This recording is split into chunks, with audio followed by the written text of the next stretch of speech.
اللي انت عامله ده؟ ايه الاوتفيتايه اللي ملهاش حل دي؟ الاوتفيتايه دي جايبها منين؟ ولا ايه ايه الشكل اللي انت طلعت فيه ده؟ محدش قالك انت طالع بايه؟ محدش وراك انت لابس ايه؟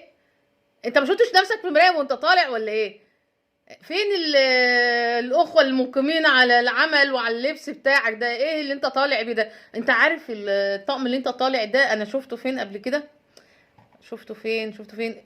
مش عارفه، بس انا حاسه ان انت يعني مستعيره من حد او واخده من حد او سلفه من حد. يكونش واخده من فيفي عبده ولا صافينار ولا دينا. لا، شكلك واخدهم منه، شكلك كده الطقم ده انت واخدها منهم. اعترف عادي، اطلع قول اعترف عادي، يعني اعترف عادي اللي انت واخد الطقم ده منهم. بس هو لايق عليك قوي، لايق عليك يا نمبر 1. نمبر 1 طلع واتكلم وقال انا لو غنيت في الحفله مش هخش امريكا تاني. انت شكلك مش هتخشها تاني، حتة تانية مش هتخشها تاني يعني. ايه اللي انت وحشده ومش هحشده واحنا هنحارب ودي؟ انت هتحارب فين؟ ايه اللي انت لابسه ده؟ يعني ايه ده ايه؟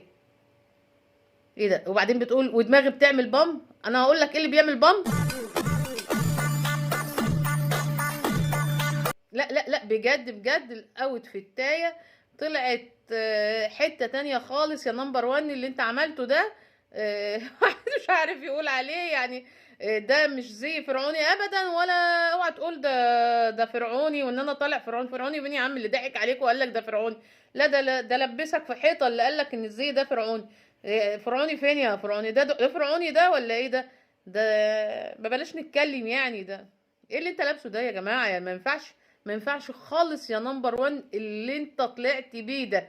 بجد ما ينفعش. ارجع بقى تاني كده وراجع نفسك وشوف ايه اللي انت بتعمله. صحيح انت مش لابس الحلق، بس لبست حاجة تانية غير الحلق يعني. انت لبست خالص يعني غير الحلق يعني.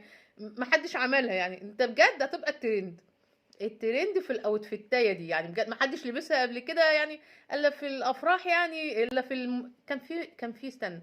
كان في فيلم في ممثل لابس، بس فيلم في صياغه دراما، او في الصياغ الكوميدي، كان طالع بالمنظر ده. لكن انت طالع تعمل ايه يا نمبر 1؟ راجع نفسك وراجع اللي بيصمم لك هدومك، وشوفوا هو لبسك اللبس ده ليه وكان قصده يلبسك في ايه بالظبط يعني. يا نمبر 1